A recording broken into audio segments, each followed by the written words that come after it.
tujuan saya ingin bersaksi, saya ingin menyampaikan kepada publik bahwa tausiah Bapak Kace itu benar begitu. Mungkin salah satunya saya, atau lagi mungkin ada murtadin lain yang menjadi murid rohani Bapak Kace.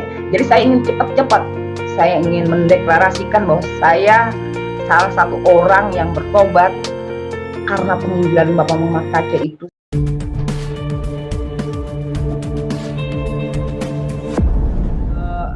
Dengan penginjilan Bapak Muhammad Kace mungkin sekitar 10 bulan yang lalu ya. Itu kan saya masih muslim, 10 bulan ataupun artinya semenjak beliau membahas tentang apa yang beliau ajarkan 10 bulan yang lalu, kira-kira saya menyimak itu. Saya kan masih muslim, tetapi apakah saya marah waktu itu mendengar, ya memang sih secara apa ya, memang sih Pak Kace memang orangnya dengan dengan kasih karunia Tuhan, dia berani. Bapak Kace memang luar biasa berani dia, sehingga saya langsung telak, Pak, teman-teman semua ya, langsung telak begitu. Apakah saya marah setelah membahas terlalu, kita semua tahu bagaimana tausiah Bapak Kace, jadi saya tidak usah menceritakan terlalu panjang lebar. Saya langsung sadar, makanya Pak Kace bilang salam sadar. Saya benar-benar sadar. Saya sadar, sehingga saya memutuskan untuk memilih Tuhan Yesus itu karena berdasarkan penginjilannya Bapak Muhammad Kace. Jujur, jadi ya teman-teman, disitulah saya mengambang. Dulu memang sebelum 10 bulan yang lalu, lebih awalnya lagi, saya itu mengambang karena ya wajar lah, karena iman saya mungkin goyah. Itu nggak perlu saya ceritakan berpanjang lebar. Artinya saya mau milih, benar juga ya.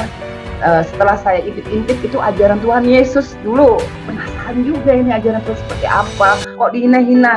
Nah, merujuk saya jadi penasaran. Tapi kok kata-katanya walaupun sedikit gitu loh, kok kata-katanya bukan hanya kalimatnya indah, tapi itu menusuk ke dalam batin saya, relung hati saya. Kok indah sekali perkataannya, kok sebenarnya manusiawi banget loh ini. Bahwa satu yang saya itu penasaran sama Tuhan Yesus, karena di dalam Alkitab dikatakan bahwa Yesus itu datang ke dunia, dia itu bukan memanggil orang benar. Nah, artinya dia memanggil orang berdosa. Karena saya merasa berdosa, jujur saya berdosa, itu terserah kalau teman-teman yang lain mungkin nggak berdosa ya. Saya sebagai pribadi, saya sangat berdosa. Jadi saya penasaran, jadi itulah. Tapi saya masih goyah. Apakah saya harus Kristen nih? Gitu. Masih ragu-ragu. Jadi akhirnya setelah ada mendengar Pak Kace begitu, saya semakin kuat. Keraguan-raguan saya terjawab. Nah, terjawab dan saya meninggalkan iman saya dengan tegas, dengan berani. Sebenarnya tidak gampang, tapi saya tidak perlu bercerita. Tidak gampang untuk saya meninggalkan iman saya lama. Jadi jadilah saya dibaptis. Mungkin sekitar berapa bulan yang lalu, sekitar 8 bulan barangkali begitu saya sudah dibaptis.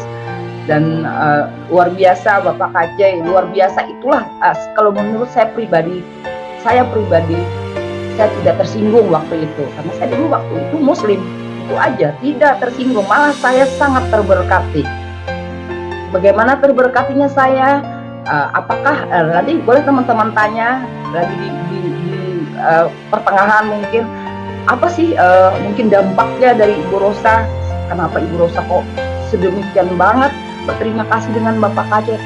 Terlebih lagi saya berterima kasih pada Tuhan Yesus yang telah memakai penginjilan Bapak Kace. Mulut bibir Pak Kace itu luar biasa.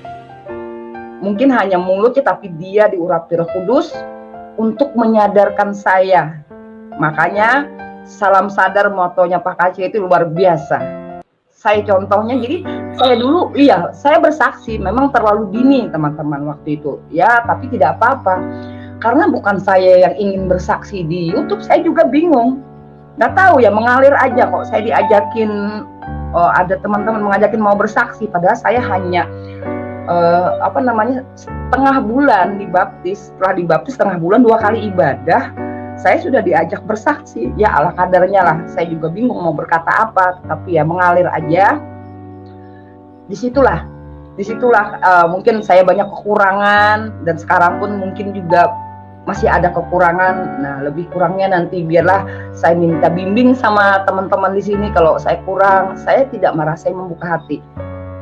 Semuanya karena demi kemuliaan Tuhan Yesus. Sehingga saya memutuskan bagaimana ya, saya memilih kok ingin ya, kayaknya mantap deh untuk mengikuti Tuhan Yesus begitu, mengikuti. Dulu saya belum mengerti, hanya mantap menjadi orang Kristen. Saya berpindah begitu. Menjadi murtad itu udah memantapkan saya untuk jadi murtad, dan saya bagaimana aturannya kan begitu. Bagaimana aturannya untuk menjadi jadi orang Kristen lah, istilahnya begitu. Setelah itu Bapak Kajen mengatakan dibaptis. Nah, saya dibaptis langsung, jadi nggak lama Pak. Nggak lama setelah saya mengikuti beliau, tausiah beliau, kan saya nggak hanya satu kalimat langsung saya mau ujuk-ujuk mau dibaptis, saya mengikuti dong. Mungkin sekitar kurang lebih nggak sampai 1 bulan. Setiap hari saya ikuti di channel Yusuf Manubulu dimanapun ada Bapak Kacé, sampai juga di channel ini saya dengerin sampai saya merasa mantap. Saya memutuskan ingin dibaptis. Dan terlebih lagi, kalau di sini saya tidak mengatakan perjumpaan ya, yang mengalami perjumpaan dengan Tuhan itu tidak perlu saya ceritakan. Tentunya saya mempunyai pengalaman pribadi, saya mengalami perjumpaan dengan Tuhan secara pribadi, itu tidak usah saya bahas di sini. Saya hanya fokus kepada Pak Kacé lah yang memantapkan saya untuk meninggalkan iman lama saya. Dan untuk dampaknya, bagaimana saya sekarang mengikuti Tuhan Yesus, nantilah kita ngobrol, kita ajak mungkin pertanyaan yang berikutnya barangkali gitu Pak. Dan apa ya Pak ya, nanti deh itu mungkin saya itu mau disuruh bersaksi, padahal saya itu Pak sebenarnya untuk berhadapan kamera seperti ini, apalagi ini ditonton oleh orang banyak, saya rasanya rendah diri Pak. Rasanya nggak mungkin deh saya bisa ngomong begitu, apa yang harus saya ngomongkan ya, saya mengalir nggak bisa. Tetapi Pak, itulah ya dasarnya Tuhan, bukan saya yang hebat, saya yang memang Tuhan luar biasa menguatkan saya untuk bisa bersaksi. Karena begini, tujuan saya ingin bersaksi, saya ingin menyampaikan kepada publik bahwa tausiah Bapak Kacé itu benar begitu. Mungkin salah satunya saya, atau lagi mungkin ada murtadin lain yang menjadi murid rohani Bapak Kacé. Jadi saya ingin cepat-cepat, saya ingin mendeklarasikan bahwa saya salah satu orang yang bertobat karena penginjilan Bapak Muhammad Kacé itu sekitar 10 bulan yang lalu. Jadi saya berani untuk bicara di YouTube waktu itu ya, bukan sekarang. Waktu itu saya ada punya kesaksian juga. Nah begitu Pak, jadi saya ingin membuktikan begitu. Saya ingin membuktikan, artinya apa yang disampaikan Pak Kacé itu memang terbukti untuk saya pribadi, tapi saya mungkin yang lain-lain juga ada kasusnya seperti saya begitu.